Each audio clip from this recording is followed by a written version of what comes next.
Friends, இன்றைக்கி நம்ம வந்து இதில் வந்து ஆர்ட் அண்ட் கிராஃப்ட் கிரேட் 5க்காக நம்ம வந்து இந்த மாதிரி இது இருக்குல்ல, இது வந்து இப்போ நிறைய பேர் கொடுத்துருப்பாங்க.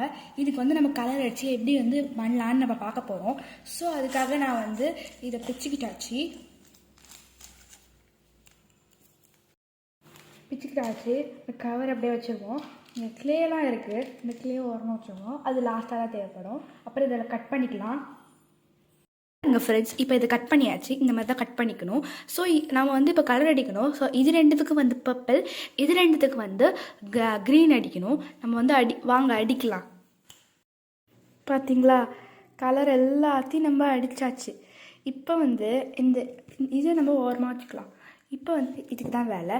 ஸோ இதை வந்து நம்ம இப்படி திருப்பிக்கிட்டு இதை வந்து நம்ம ஃபோல்டு பண்ணணும். அதே மாதிரி இந்த பக்கமும் ஃபோல்டு பண்ணணும். ஃபோல்டு பண்ணிவிட்டு இதே மாதிரி இதுக்கும் பண்ணணும். இதுக்கும் பண்ணிக்கலாம். இப்படி பண்ணணும். அப்புறம் அதுக்கும் இப்படி பண்ணணும்.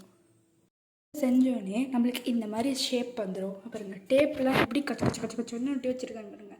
அவ்வளோதான், இப்படி தான் நிற்கும். அதில் கம் ஒட்டி தான் பண்ணணும். சரி, நெக்ஸ்ட்டு இதை க்ளே எடுத்து அது மேலே ரவுண்டாக வைக்கலாம். நான் இப்போ வந்து ஃபஸ்ட்டாக இது பண்ணிடுவேன். நீங்கள் பொறுமையாக க்ளே வைங்க. வாங்க, நாங்கள் வந்து க்ளே வச்சு இது மேலே ஒரே ஒரு டாட் வைக்கலாம். ஏன்னா ஒரே ஒரு க்ளே தான் இந்த எடுத்துருக்கு. ஆனால் இந்த மாதிரி பண்ணணுன்ட்டு சொல்லியிருக்காங்க. ஆனால் எங்களுக்கு இந்த மாதிரி தான் நான் இந்த மாதிரி பண்ணிட்டேன். சரி, ஓகேன்னு சொல்லிட்டு நாங்கள் இந்த மாதிரியே பண்ணி அப்புறமா நாங்கள் இதை ஒட்டிட்டோன்னா நம்மளுக்கு முடிஞ்சது வேலை, அவ்வளோதான் அப்படின்னு. சரி, இப்போ வந்து நம்ம வந்து அந்த க்ளேவை ஒட்டலாம்.